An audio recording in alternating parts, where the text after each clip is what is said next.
आपको समझने की जरूरत है कि आपको आपके बिजनेस को अगर उधारी से बचाना है तो आपको अपने लिए कुछ चीजें बनानी पड़ेगी कि आप बिजनेस में या तो आप बिजनेस कर लो या तो रिलेशन मेंटेन कर लो। फॉलोअप के लिए एक पर्सन को हायर करना है और हायर भी आपकी फीमेल होनी चाहिए। जी हाँ, ज्यादा से ज्यादा लोगों को आपके बारे में पता होना चाहिए। उसके लिए सोशल मीडिया है, उसके लिए डिजिटल मार्केटिंग है। आपको अगर किसी को उधार देना भी पड़ जाए तो उसके क्रेडिट की लिमिट को फिक्स कर दीजिए कि मैं मांगूंगा अगर मेरा पैसा तो वो बंदा मुझसे नाराज हो जाएगा, या मैं मांगूंगा उससे मेरा पैसा तो वो बंदा मुझसे बिजनेस करना बंद कर देगा, या मैं मांगूंगा उससे पैसा तो मुझे बुरा लगेगा। ये चीजें आपको सोचना बंद कर देना पड़ेगा।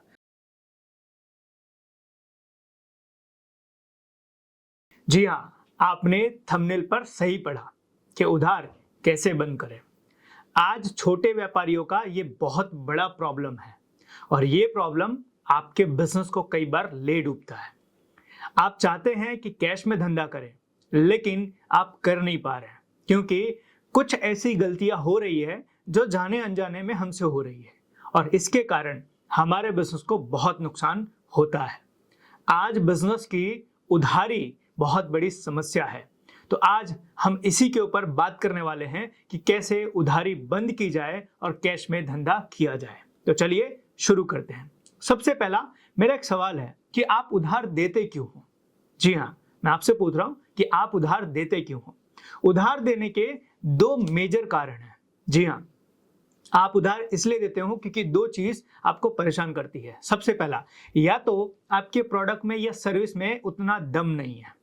यस, आपके सर्विस या प्रोडक्ट में उतना दम नहीं है कि आप सामने वाले इंसान से छाती ठोक के पैसा पहले मांग सको, और ये चीज शायद आपके प्रोडक्ट में अभी नहीं है, इसलिए आपको उधार देना पड़ता है। और दूसरा, कई बार आप आलसी बन जाते हो।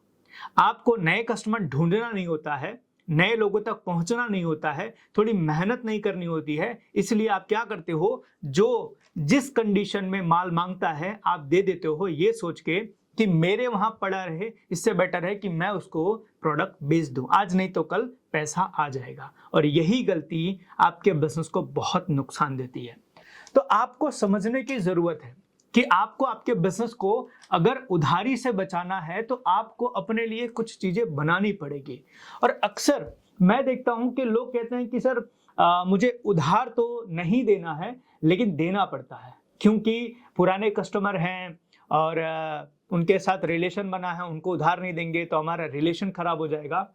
मैं आपको एक चीज स्ट्रेट फॉरवर्ड कहूंगा कि आप बिजनेस में या तो आप बिजनेस कर लो या तो रिलेशन मेंटेन कर लो। ये दोनों चीजें एक साथ नहीं हो सकती। आप रिलेशन मेंटेन करने जाओगे तो आपका बिजनेस नुकसान करेगा, और अगर आप बिजनेस करने जाओगे तो कुछ लोगों को आपको छोड़ना पड़ेगा। तो इसलिए उधार को आपको बंद करना पड़ेगा। तो उधार को बंद करने के लिए आपको दो चीजें करने की बहुत जरूरत है। जी हाँ, दो चीजें आपको उधार की बंद करने के लिए करने की जरूरत। सबसे पहला, आपकी प्रोडक्ट या सर्विस को दमदार बनाओ। आपके प्रोडक्ट की क्वालिटी ऐसी होनी चाहिए या आपके सर्विस की क्वालिटी ऐसी होनी चाहिए कि आप छाती ठोक के किसी को भी कह सको सर आपको पैसा पहले देना पड़ेगा तभी मैं आपको माल दूंगा। कई बार आपके प्रोडक्ट या सर्विस में दम ना होने के कारण आपका जो कस्टमर है वो आपको मैनिपुलेट करता है कि भाई आपके जैसा ही वो प्रोडक्ट भी बेच रहे हैं, वो तो उधार दे रहे हैं, आप क्यों नहीं दे रहे हो। ऐसा आपको वो दलीलें देते हैं, और इसीलिए दलीलें देते हैं क्योंकि आपकी और मार्केट में जितने और भी लोग आपके जैसा प्रोडक्ट लेकर बैठे हैं, आपकी और उनकी प्रोडक्ट या सर्विस सेम या इक्वल होती है। तो आपको अपनी प्रोडक्ट या सर्विस के अंदर यूनिकनेस लानी पड़ेगी। आपको अपने प्रोडक्ट या सर्विस में यूएसपी डेवलप करनी पड़ेगी, यूनिक सेलिंग पॉइंट।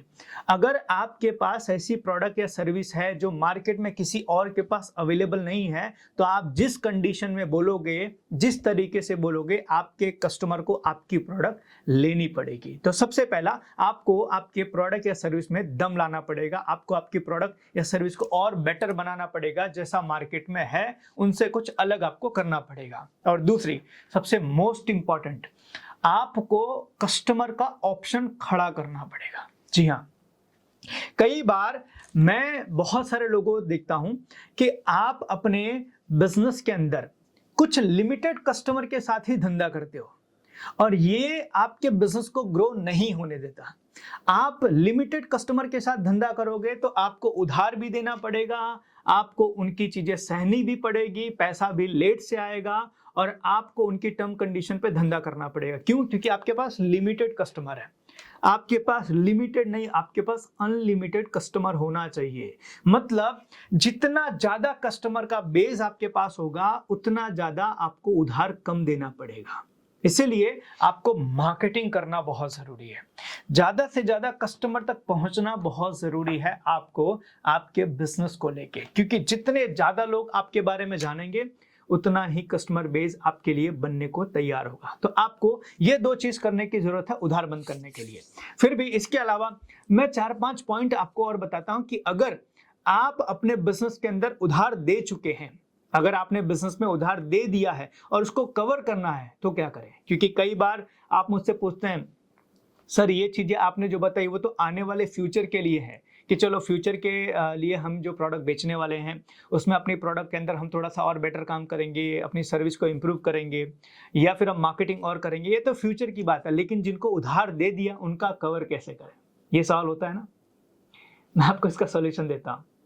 आज से लगभग 4-5 साल पहले मैंने राजकोट में एक प्रोग्राम किया था, हाउ टू रिकवर मनी, और इस प्रोग्राम के अंदर मैंने ये सारी चीजें बताई थी। और वो प्रोग्राम के बाद मुझे बहुत सारे लोग मिलने आए और उन्होंने बोला कि सर हमने ये तरीका अपनाया और हमारा ये तरीका काम कर गया, हमारा जितना उधार था उसमें से लगभग सारे उधार रिकवर हो चुके हैं। तो अगर आप भी अपना उधार रिकवर करना चाहते हैं तो 5 पॉइंट मैं आपको बताता हूं, जिसको आप अगर आज से इंप्लीमेंट करना शुरू करेंगे तो आपका उधार जो है, जो दिया हुआ आपका उधार है, वो आपका रिकवर होना शुरू हो जाएगा। सबसे पहला, आप खुद फॉलोअप करना बंद कर दीजिए। जी हाँ, कई बार मैंने लोगों को देखा हुआ है कि हम हमारा पैसा लेने के लिए खुद फोन करते हैं और सामने वाला बंदा हमें कोई ना कोई कैप्सूल या कोई ना कोई गोली या फिर किसी तरीके से बहला फुसला के अपनी बात मनवा लेता है कि 10 दिन के बाद में दे दूंगा। ऐसा होता है आपके साथ? जी हाँ, होता होगा। आपने फोन किया पैसा मांगने के लिए, कई बार आपका कस्टमर बोलता है अरे सर 10 मिनट पहले मैंने किसी और को पैसा दे दिया, अरे सर अभी तो घर में ये दिक्कत चल रही है, सर अभी तो बिजनेस में ये दिक्कत चल रही है। ऐसा कुछ ना कुछ बहाना करके आपका कस्टमर या आपने जिसको उधार दिया है वो आपको टरका देता है, आपको कहीं ना कहीं इधर उधर कर देता है और आप उसकी बात मान भी लेते हो। तो सबसे पहली चीज आपको करना है कि आपको खुद फॉलोअप पैसे का नहीं करना है। और इसी से रिलेटेड है दूसरा, उसके लिए आपको एक पर्सन को हायर करना है। फॉलोअप के लिए एक पर्सन को हायर करना है और हायर भी आपकी फीमेल होनी चाहिए। जी हाँ, आप जिनको पेमेंट रिकवरी के लिए हायर करेंगे वो फीमेल होनी चाहिए। अब कई बार बोलते हैं सर फीमेल ही क्यों, तो मैं आपको बताऊंगा कि जब आप एज अ मेल या आप खुद आप सामने वाले बंदे को पेमेंट की रिकवरी के लिए फोन करते हो तो वो बंदा कहीं ना कहीं कुछ ना कुछ उल्टी सीधी चीज ऐसे बोल देता है, कई बार तो आपके बंदे को गालियां भी दे देता है, कई बार इरिटेट हो जाता है। फीमेल के साथ ये चीज होने की संभावना कम है। क्यों? फीमेल से बदतमीजी नहीं करेगा, फीमेल को उल्टी सीधी चीज नहीं बोलेगा, फीमेल को स्ट्रेट फॉरवर्ड आंसर देगा। इसीलिए आपको खुद को फॉलोअप ना करके आपको हायर करना है एक फीमेल को आपका पेमेंट रिकवर करने के लिए। ये दूसरी चीज है। तीसरी चीज, जब आप उसको हायर कर लो उसको ट्रेनिंग जरूर दो कि बोलना क्या है और उसके लिए स्पीच तैयार करो। जी हाँ, स्पीच आप तैयार करो उसके लिए कि आप क्या बोलोगे फोन करने के बाद, और उसमें एक डायलॉग जरूर आप ऐड करवाना कि सर अगर पेमेंट आपका नहीं आया तो मेरी सैलरी में से डिडक्ट होगा। यस, ये आप उससे जरूर डायलॉग बुलवाना कि सर पेमेंट अगर नहीं आया तो मेरी सैलरी में से डिडक्ट होगा। तो एक बार फॉलोअप होगा, 2 बार फॉलोअप होगा, 3 बार फॉलोअप होगा, उसके बाद सामने वाला बंदा भी कहीं ना कहीं शर्मवश आपका पैसा रिलीज करता है। तो आप उसको ट्रेनिंग जरूर दीजिए कि कैसे कॉल करना है, आपको क्या बोलना है और किस तरीके से पैसे आपको मांगने हैं। आपको ना जबरदस्ती करनी है, ना आपको बदतमीजी करनी है और ना ही आपको छोड़ना है। आपको पेमेंट मांगना है, एक तरीके से मांगना है और आप वो पेमेंट कवर करो। तो आप उसको हायर करने के बाद में आप उसको ट्रेंड जरूर कीजिए। चौथी चीज है जो बहुत इंपॉर्टेंट है, जैसे मैंने पहले ही बताया कि आप अपनी मार्केटिंग बढ़ाइए, क्योंकि चलिए पेमेंट जो आपने दिया हुआ है वो तो आपका ये तरीके से कवर हो जाएगा, लेकिन उसके बाद शायद हो सकता है वो आपके साथ धंधा ना करे। जिनके पास से आपने पेमेंट थोड़ी सी आपने जबरदस्ती करके या थोड़ी सी आपने हार्ड लैंग्वेज में बोल के उनसे पैसा तो मंगवा लिया है, लेकिन हो सकता है कि दोबारा वो आपके साथ धंधा ना करे, तो कहीं आपका धंधा ना खत्म हो जाए, ये डर भी है। तो इसके लिए आपको अपनी मार्केटिंग बढ़ानी पड़ेगी। ज़्यादा से ज़्यादा लोगों को आपके बारे में पता होना चाहिए। उसके लिए सोशल मीडिया है, उसके लिए डिजिटल मार्केटिंग है, उसके लिए एग्जीबिशन है, ट्रेड शोज है, आपके वहाँ पर लोकल इवेंट्स होते हैं, बहुत सारे ऐसे चीज़ें होते हैं जहाँ पर मार्केटिंग करके, जहाँ पर आप अपने आप को रिप्रेजेंट करके ज़्यादा से ज़्यादा लोगों को अपने बारे में अवेयर कर सकते हो। याद रखना, आपके बारे में जितने ज़्यादा लोग जानेंगे उतने लोग ही आपके कस्टमर बनेंगे। जो आपको कभी नहीं जानेंगे वो आपका कस्टमर कभी नहीं बनेंगे। तो जितना ज़्यादा हो सके उतनी ज़्यादा मार्केटिंग कीजिए, ताकि जो लोग आपके थोड़े से कड़े व्यवहार के कारण आपको पैसा दे रहे हैं लेकिन दोबारा आपके साथ बिजनेस नहीं करेंगे तो आपका बिजनेस ना जाए। अगर आपका कस्टमर आपको छोड़ के जाता है तो उसके सामने दूसरा कस्टमर आपके पास आ जाए, इसके लिए मार्केटिंग करना बहुत ज़रूरी है। That is very important. And last but not the list, आपको अगर किसी को उधार देना भी पड़ जाए तो उसके क्रेडिट की लिमिट को फिक्स कर दीजिए। कि एज एग्जांपल अगर आपकी लिमिट फिक्स हुई है कि बिल टू बिल जाएगा, मतलब आपका एक बिल गया, दूसरा बिल आने से पहले पहले बिल का पैसा आ जाना चाहिए, तभी दूसरा बिल बनेगा। आपको ऐसा क्रेडिट फिक्स करना पड़ेगा कि मुझे किस कस्टमर को कितना क्रेडिट देना है, क्योंकि कई बार बिजनेस में ऐसी सिचुएशंस आती है जहां पर आपको क्रेडिट देना पड़ता है। तो ऐसी सिचुएशन में आप अगर क्रेडिट पूरा बंद कर देंगे तो शायद हो सकता है कि आपके बिजनेस में ज्यादा तकलीफ आए। तो आपको अगर पूरा क्रेडिट बंद नहीं करना है तो आपको उस क्रेडिट की लिमिट फिक्स कर देनी है कि मुझे इनको कितना क्रेडिट देना है और कितने दिन का क्रेडिट देना है, और साथ में उनके साथ वो टर्म कंडीशन भी फाइनल कर लेना है कि अगर उस क्रेडिट लिमिट के बियॉन्ड अगर आपका पेमेंट बाकी रहता है तो उसके लिए आपको क्या भुगतान करना पड़ेगा, इसकी क्लैरिटी बहुत ज़रूरी है। तो आप उनकी क्रेडिट की लिमिट फिक्स कीजिए जिससे आपका पैसा आपको टाइम पर मिलता रहे और आपका कस्टमर भी आपको छोड़कर ना जाए। तो ये 5 तरीके मैंने आपको बताए कि जिससे आप अपनी क्रेडिट को आप रिकवर भी कर सकते हो, प्लस अगर किसी को क्रेडिट देना भी है तो उसको इस तरीके से दीजिए ताकि उसका पैसा आपको टाइम पर मिल जाए। तो ये 5 तरीके मैंने आपको बताया। सबसे पहला है कि आप खुद फॉलोअप करना बंद कर दीजिए, आपको पेमेंट खुद नहीं मांगना है। आप जितनी बार खुद पेमेंट मांगोगे उतनी बार आप खाली हाथ आओगे। आपको हायर करना है एक फीमेल पेमेंट मांगने के लिए। क्यों? क्योंकि फीमेल को कई बार लोग अवॉइड नहीं कर पाते हैं। तीसरा, उस फीमेल को हायर करने के बाद ट्रेंड भी करना है कि आपको क्या स्पीच आपको रखनी है, क्या बोलना है, कैसे पैसे मांगना है। चौथा, मार्केटिंग आपको बढ़ा देनी है। नए कस्टमर के साथ पुराने कस्टमर भी आने चाहिए। अगर पुराना कस्टमर छोड़कर जा भी रहा है तो नए कस्टमर आपके पास इतना हो जिससे आपका धंधा कम ना हो। तो आपको मार्केटिंग भी करना है। और पांचवा जो लास्ट है, आपको क्रेडिट की लिमिट फिक्स कर देनी है कि आपको किस कस्टमर को किससे ज्यादा क्रेडिट नहीं देनी है। तो अगर इन 5 तरीके का इस्तेमाल आप करते हो तो मैं जहां तक मानता हूं आपका दिया हुआ क्रेडिट रिकवर होगा और साथ साथ में आप कैश में अपने बिजनेस को बढ़ा पाएंगे। तो इसी तरीके से अगर आप अपने बिजनेस को फ्यूचर में करते रहें जिसमें आपका कैश का बिजनेस ज़्यादा हो तो ही आपके बिजनेस के ग्रोथ करने के चांसेस हैं। आज मैं बहुत सारे बिजनेस को देखता हूँ, मैंने बहुत सारी कंपनी को कंसल्ट किया। एक मैं आपको मेरे ही एक क्लाइंट है उनका केस स्टडी में बताता हूँ। एक कंपनी थी जिनकी हम कंसल्टिंग कर रहे थे, तकरीबन 450-500 करोड़ का उनका बिजनेस था। उनके साथ हम बैठे, हमने उनसे पूछा कि सर आपका मार्केट में डेट कितना है, कितना आपकी रिकवरी है, तो बोले 150 करोड़ है। मैंने एक सवाल पूछा, सर अगर ये 150 करोड़ आप रिकवर कर लेते हो 1 महीने के अंदर तो आप क्या कर सकते हो? उन्होंने बोला सर मेरा बिजनेस अभी जितना है मैं उसका डबल कर सकता हूँ। तो मैंने उनसे एक सवाल पूछा कि रोका किसने है? उन्होंने जो मुझे आंसर किया मैं उससे शॉक हुआ। बोला किसी ने नहीं रोका है सर, हम खुद कभी कभी जानबूझ के पैसा नहीं मांगते। क्योंकि हमें पैसा मांगने में शर्म आती है या थोड़ा सा हिचकिचाहट होती है या सामने वाले की परिस्थिति को हम थोड़ा सा अपने ऊपर ले लेते हैं। मैंने उनको बोला सर धंधा इस तरीके से नहीं होगा। अगर धंधा आपको सीरियस बिल्ड करना है तो आपको शर्म और डर छोड़ना पड़ेगा। जी हाँ, आपको शर्म और डर छोड़ना पड़ेगा कि मैं मांगूंगा अगर मेरा पैसा तो वो बंदा मुझसे नाराज हो जाएगा, या मैं मांगूंगा उससे मेरा पैसा तो वो बंदा मुझसे बिजनेस करना बंद कर देगा, या मैं मांगूंगा उससे पैसा तो मुझे बुरा लगेगा। ये चीजें आपको सोचना बंद कर देना पड़ेगा।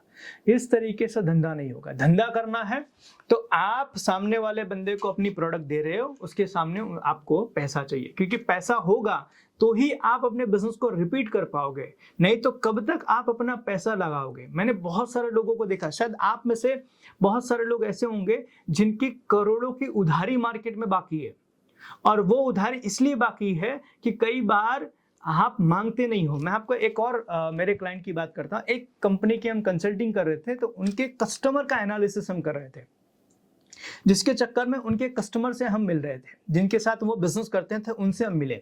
तो हमने उनको पूछा कि सर ये जो मैन्युफैक्चरर हैं उनके बारे में अच्छी और बुरी चीज आप बताओ।